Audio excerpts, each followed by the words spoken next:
There are moments in life where you have done everything right. You prayed, you trusted, you stayed faithful.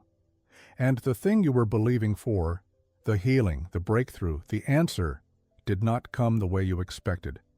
And in that silence you are left with a question that is hard to say out loud. Is our Father's grace actually enough for this? Paul asked a version of that question. And the answer he got back from our Father is one of the most powerful statements in all of Scripture. 2 Corinthians 12:9. But he said to me, My grace is sufficient for you, for my power is made perfect in weakness. My grace is sufficient. Not my grace is available. Not my grace might be enough if conditions are right. Sufficient. Complete. More than what you need for whatever you are facing right now. But to really feel the weight of that promise, you have to understand who our Father said it to, and what that person was going through when he said it. Paul is one of the most remarkable figures in the entire New Testament. He planted churches across the ancient world. He wrote nearly half of the New Testament. He was shipwrecked, beaten, imprisoned, and still kept going. If anyone looked like they had it together spiritually, it was Paul. And yet, in 2 Corinthians 12, he opens up about something deeply personal. He calls it a thorn in the flesh. He does not tell us exactly what it was. And scholars have debated it for centuries. Some think it was a physical illness.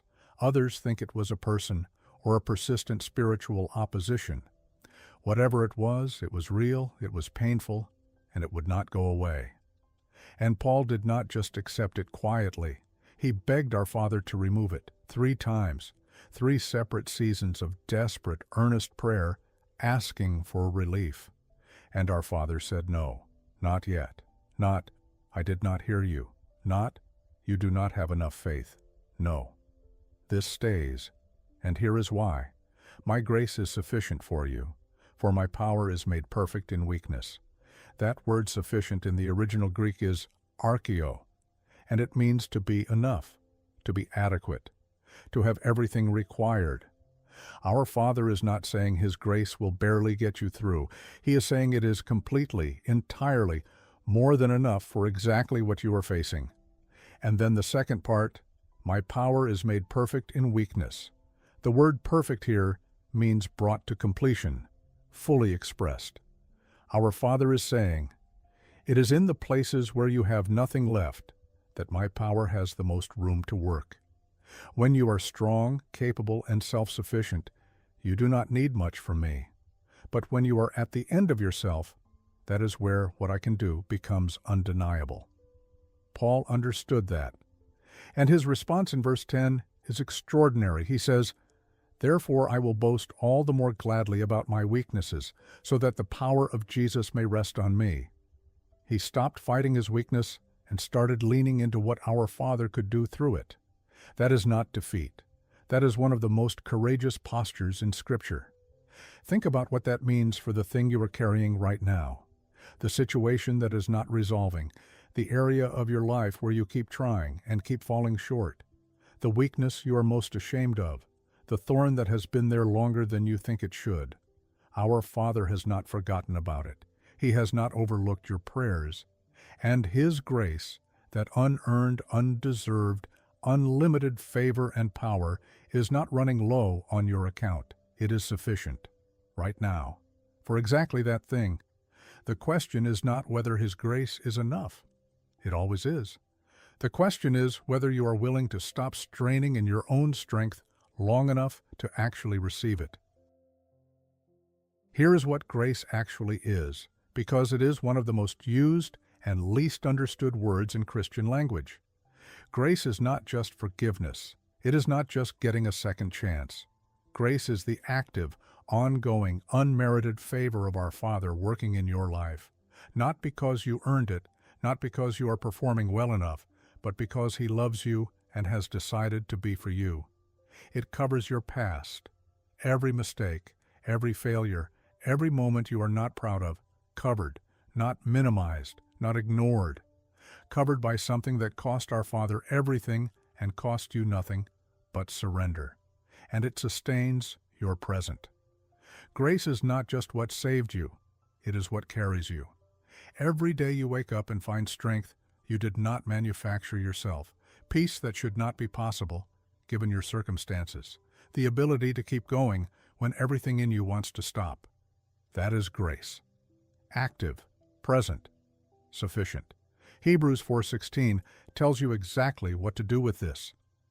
Let us then approach our Father's throne of grace with confidence so that we may receive mercy and find grace to help us in our time of need. Approach with confidence, not with shame, not tiptoeing in, hoping our Father is in a good mood today, with confidence, because the throne you are approaching is a throne of grace. It was designed for people who need help. It was built for exactly the moment you are in right now. And the promise is not that you might find grace, that you will find grace to help in your time of need, right when you need it, exactly what you need, every time. That is the kind of Father you are dealing with, one who set up a throne specifically so that his children would have somewhere to bring their weakness and walk away with everything they need. So what does leaning on sufficient grace look like today? In the real, practical moments of your actual life? It looks like releasing the pressure to have everything together. Grace does not require your performance. It requires your honesty. Come to our Father as you are, not as you think you should be. That is where grace meets you, not at your best, at your most honest. It looks like asking for help before you hit the wall. Most of us wait until we are completely depleted before we bring something to our Father. But grace is not just for emergencies. It is for every morning, every decision, every moment where you need more than what you brought to the table today. And it looks like extending to yourself what our Father has already extended to you. Some of the hardest people to show grace to are ourselves. We hold on to mistakes longer than our Father does. We rehearse failures He has already forgiven. Sufficient grace means what our Father has covered, you can let go of. You do not have to carry what He has already taken. Paul's thorn never left. That is the honest ending to his story. Our Father said no to removing it, and yes to sustaining him through it.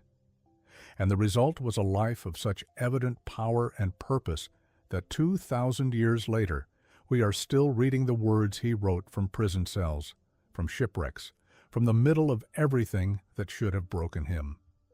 The thorn did not define Paul. The grace that carried him through it did. And whatever your thorn is, whatever the persistent, painful, unresolved thing in your life looks like right now, it does not get to define you either. Not when you are held by a Father whose grace is not running out, not running low, not contingent on how well you are handling things today. It is sufficient. It was sufficient yesterday. It will be sufficient tomorrow. And it is more than enough for right now. Bring your weakness to Him, all of it, and watch what our Father does with a life that finally stops pretending it does not need His grace.